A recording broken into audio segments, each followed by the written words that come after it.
Hello दोस्तों, तो मैं आज गया हूँ एक और वीडियो के साथ आर्मी भर्ती 99।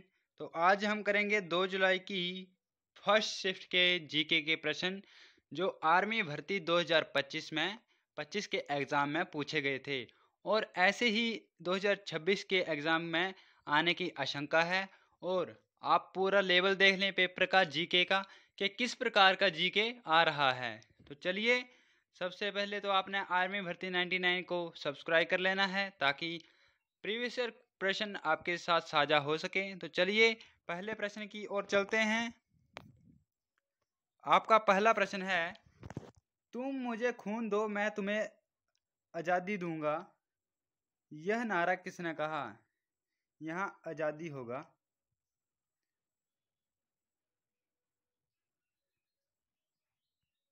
आज़ादी।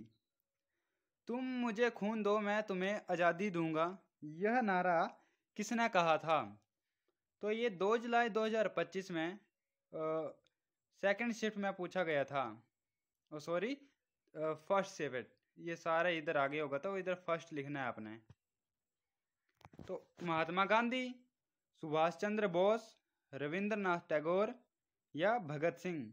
तो तुम मुझे खून दो मैं तुम्हें आज़ादी दूंगा, यह नारा सुभाष चंद्र बोस ने कहा था। तो चलिए दूसरे प्रश्न की ओर चलते हैं। आपका दूसरा प्रश्न है, भारतीय सेना की कौन सी कमांड का मुख्यालय जयपुर में है। भारतीय सेना की कौन सी कमांड का मुख्यालय जयपुर में है।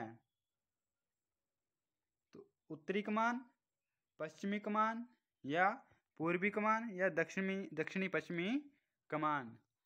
तो दक्षिणी पश्चिमी कमान आपकी जयपुर राजस्थान में हो जाएगी।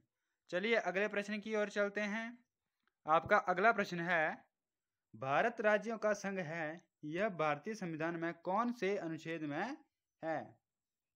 2 जुलाई फर्स्ट शिफ्ट में यह प्रश्न पूछा गया है। अनुच्छेद 1, अनुच्छेद 2, अनुच्छेद 3, अनुच्छेद 4। तो अनुच्छेद 1 में कहा गया है कि भारत राज्यों का संघ है। चलिए अगले प्रश्न की ओर चलते हैं। आपका अगला प्रश्न है, सर्वाधिक वर्षा कहाँ होती है। तो सर्वाधिक वर्षा कहाँ होती है। मिजोरम, मेघालय, उत्तराखंड या हिमाचल प्रदेश। तो सर्वाधिक वर्षा मेघालय में होती है और मेघालय में भी कहाँ, मौसिनराम में होती है। चलिए अगले प्रश्न की ओर चलते हैं। आपका अगला प्रश्न है, अंतर्राष्ट्रीय बुकर पुरस्कार 2025 में किसे सम्मानित किया गया। अंतर्राष्ट्रीय बुकर पुरस्कार 2025 में किसे सम्मानित किया गया। नीरज चोपड़ा, भानु मुश्ताक, शाहिना नेहवाल या सानिया मिर्जा।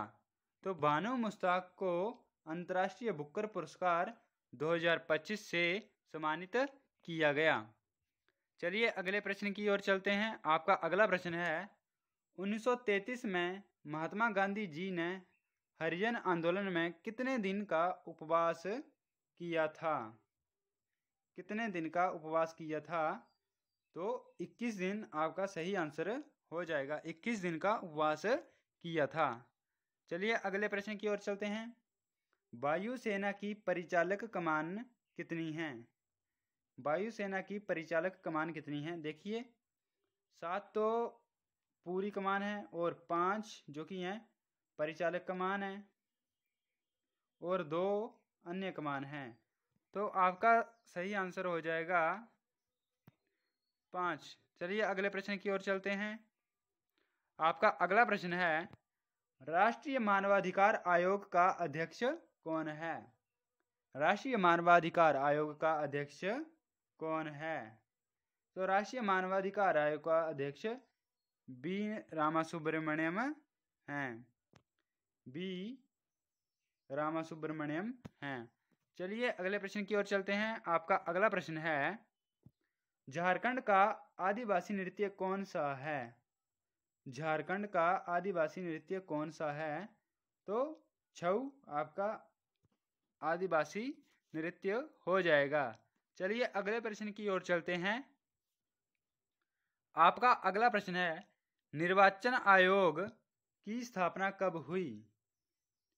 26 जनवरी 1950, 25 जनवरी 1950, 25 जनवरी 1948, 25 जनवरी 1951। तो निर्वाचन आयोग का गठन यानी कि निर्वाचन आयोग की स्थापना 25 जनवरी 1950 में हुई थी। चलिए अगले प्रश्न की ओर चलते हैं। आपका अगला प्रश्न है प्रश्न संख्या 11, कौन सा मौलिक अधिकार नहीं है? इनमें से कौन सा मौलिक अधिकार नहीं है? आपका ऑप्शन है संपत्ति का मौलिक अधिकार, शोषण के विरुद्ध अधिकार, समानता का अधिकार या स्वतंत्रता का अधिकार। देखिए स्वतंत्रता का अधिकार तो है, समानता का अधिकार भी है, शोषण के विरुद्ध अधिकार भी है, परंतु समानता का अधिकार संपत्ति का अधिकार नहीं है। तो आपका ऑप्शन ए सही हो जाएगा। चलिए अगले प्रश्न की ओर चलते हैं। आपका अगला प्रश्न है, भारतीय सेना दिवस कब मनाया जाता है? देखिए भारतीय सेना दिवस कब मनाया जाता है? तो 4 दिसंबर को आपका नौसेना दिवस मनाया जाता है, 8 अक्टूबर को आपका वायुसेना दिवस मनाया जाता है और 15 जनवरी आपका सही आंसर हो जाएगा और 30 जनवरी को शहीद दिवस मनाया जाता है। शहीद दिवस मनाया जाता है और आपका सही आंसर हो जाएगा 15 जनवरी को भारतीय सेना दिवस मनाया जाता है। चलिए अगले प्रश्न की ओर चलते हैं। आपका अगला प्रश्न है, मधुबनी चित्रकला किस राज्य से संबंधित है? मधुबनी चित्रकला किस राज्य से संबंधित है? आपका ऑप्शन है उत्तर प्रदेश, बिहार, उत्तराखंड या झारखंड। तो मधुबनी चित्रकला का संबंध बिहार से है। चलिए अगले प्रश्न की ओर चलते हैं। प्रश्न संख्या 14, भारतीय वायु सेना का विश्व में कौन सा स्थान है? भारतीय वायु सेना का विश्व में कौन सा स्थान है? 4, 5, 10 या 13। तो भारतीय वायु सेना का विश्व में चौथा स्थान है। चलिए आज के आखिरी प्रश्न में चलते हैं, जो आपका HW प्रश्न होगा, जिसका आंसर आपको कमेंट बॉक्स में बताना है।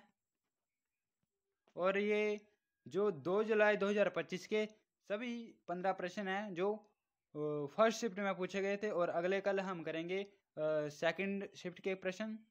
तो 2025 में सहकारिता मंत्री कौन हैं? तो नितिन गडकरी, निर्मला सीतारमण, तुषार मेहता या अमित शाह। आपको इसका आंसर कमेंट बॉक्स में बताना है। और इसी के साथ क्लास को एंड करते हैं। आई होप आपको क्लास बहुत ही अच्छी लगी होगी। ऐसे ही मज़ेदार क्लास से जुड़ने के लिए आर्मी भर्ती 99 के साथ जुड़ें और लाइक शेयर कमेंट सब्सक्राइब जरूर करें। तो चलिए इसी के साथ क्लास को एंड करते हैं। जय हिंद, जय भारत।